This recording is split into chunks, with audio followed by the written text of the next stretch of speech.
আসসালামু আলাইকুম।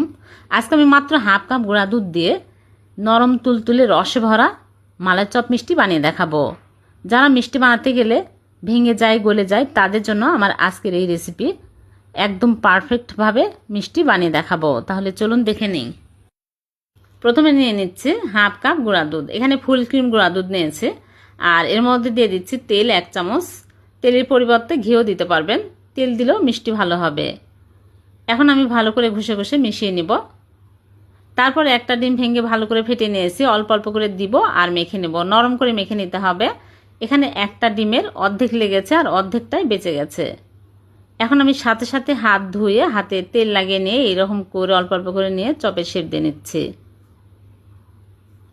গোল করে একটু চ্যাপটা করে নেব, বেশি চ্যাপটা করা যাবে না, তাহলে মালাইয়ের মধ্যে দেওয়ার সাথে সাথে মিষ্টিগুলো একদম পাতলা হয়ে যায়। এরকম করে একটু চ্যাপটা করে সবগুলো মিষ্টি বানিয়ে নেব।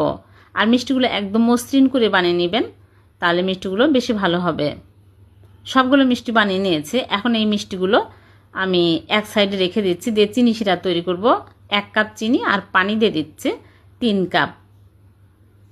2টা এলাচ দিয়ে বলক তুলে নেব। ভালোভাবে বলক চলে আসলে মিষ্টিগুলো দিতে হবে। বলক ওঠার আগে কিন্তু মিষ্টি দেওয়া যাবে না। ভালোভাবে বলক চলে আসছে। এখন আমি মিষ্টিগুলো একটা একটা করে দিয়ে দিচ্ছি। দিয়ে ঢেকে জাল করব 5 মিনিট। বেশি জাল করা যাবে না, তাহলে মিষ্টিগুলো গলে যাবে। মাঝখানে একবার ঢাকনা খুলে মিষ্টিগুলো উল্টিয়ে দিব। উল্টিয়ে দিয়ে আবারও ঢেকে দিব। এভাবে করে আমি 5 মিনিট জাল করে নিব। 5 মিনিট পর ফিরে আসলাম। মিষ্টিগুলো হয়ে গেছে। এখন আমি চুলা থেকে মিষ্টিগুলো নামিয়ে নিব। দেখুন মিষ্টিগুলো ফুলে কিন্তু বড় বড় হয়ে গেছে। এখন চুলা থেকে নামিয়ে রেখে দেব 5 ঘন্টা। 5 ঘন্টা পর মিষ্টিগুলো তুলে আপনাদেরকে দেখাবো। এভাবে করে মিষ্টি বানালে মিষ্টি ভেঙেও যাবে না, ফেটেও যাবে না, গলেও যাবে না। 5 ঘন্টা পর ফিরে আসলাম। দেখুন মিষ্টিগুলো কতটা পারফেক্ট হয়েছে। এখন মিষ্টিগুলো তুলে নিচ্ছি। শিরা থেকে মিষ্টিগুলো সব তুলে নিব। অনেক সুন্দর মিষ্টি হয়েছে। এখন এই মিষ্টিগুলো মালাইয়ের মধ্যে দিব। সরাসরি যখন মালাইয়ের মধ্যে দিবেন তখন মিষ্টিগুলো ভেঙে যাওয়ার চান্স থাকে।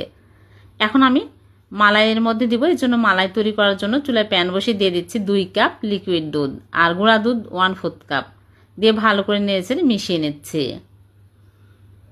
তারপর এখানে চিনি দিয়ে দিচ্ছি 2 টেবিল চামচ। চিনি পরিমাণ মতো দিতে হবে, যেহেতু আগে মিষ্টিগুলো জাল করা আছে, কম চিনি দিলে হবে। এখন আমি বলক উঠে গেছে, মিষ্টিগুলো দিয়ে 2 মিনিট জাল করে নেব। বেশি জাল করা যাবে না। যাদের মিষ্টি গলে যায়, ভেঙে যায়, চুপসে যায়, তারা চাইলে এই প্রসেসে মিষ্টি বানাতে পারেন, একদম পারফেক্ট হবে। এখন মিষ্টিগুলো 2 মিনিট জাল করে নিয়েছি। চুলা থেকে নামিয়ে ঢেকে রেখে দেবো সারা রাত। পরের দিন সকালে মিষ্টিগুলো পরিবেশন করে আপনাদেরকে দেখাচ্ছি। দেখুন মিষ্টিগুলো কতটা লোভনীয় হয়েছে, একদম পারফেক্ট হয়েছে, রসে টইটুম্বর। এভাবে মিষ্টি বানিয়ে দেখবেন, একদম পারফেক্ট হবে। যে কোনো দিনও মিষ্টি বানায়নি সেও কিন্তু এইভাবে মিষ্টি বানিয়ে নিতে পারবেন খুব সহজভাবে।